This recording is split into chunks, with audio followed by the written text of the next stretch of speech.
Hi மக்களே, கிட்டத்தட்ட 1 மாதம் ஆக போகுது. 3 வாரம் ஆயிடுச்சுன்னு நினைக்கிறேன். நம்ம கோயிலில் கொடை வந்து ஊர் கோயிலில் வரி போட்டு 600 700 பேர் நாங்கள் இருக்கோம் வரிக்காரங்க. ஓகேவா? வரி போட்டு கோயில் கொடை நடந்துச்சு. இந்த கோயில் கொடை வந்து முன்னமெல்லாம் 10 நாள் திருவிழா நடக்கும். ஆர்கெஸ்ட்ரா, கச்சேரி, அப்புறம் வந்து பட்டிமன்றம், பிள்ளைங்களோட டான்ஸு, இந்த மாதிரி நிறைய நடக்கும் பார்த்தியங்க. இப்போ வந்து அதை 3 நாளாட்டு குறைச்சிட்டாங்க. 3 4 நாளுன்னு நினைக்கிறேன் குறைச்சிட்டாங்க.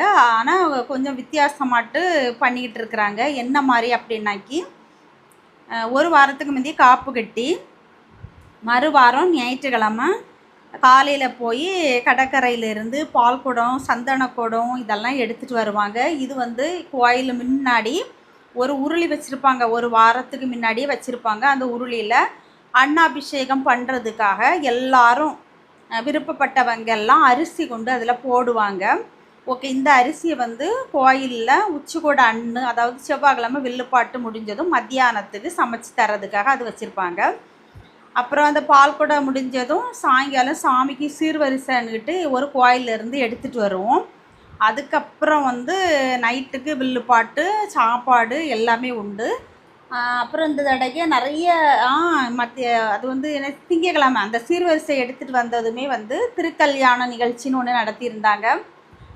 அதுவும் பார்க்க சூப்பராக இருந்து. அப்புறம் வந்து உச்சிக்கொடை முடிஞ்ச அன்று வந்து புதன்கிழமை விடிய காலம் 2 மணிக்கு எழும்பி எல்லாரும் வாசலில் கோலம் போட்டுட்டு சாமி ஊர்வலம் வரோம். அதுக்காக எல்லாரும் நாங்கள் வீட்டு முன்னே சுருள் சாமிக்கு வைக்கிறதுக்காக ஜாமானங்கள்லாம் வாங்கி வச்சு விளக்கு கொளுத்தி சாமிக்காக வெயிட் பண்ணுவோம். சாமி வந்ததும் தேங்காய் அடித்து சாமிக்கு தீபாராதனை காட்டிக்கிட்டு அப்புறம் அப்படியே நாங்கள் வீட்டுக்கு கொண்டு வச்சிருவோம். விளக்கு சுருள் வச்ச ஜாமானமெல்லாம் அப்படியே சாமி ஊர்வலம் வந்து அப்படியே கோயிலுக்குள்ளே வரோம்.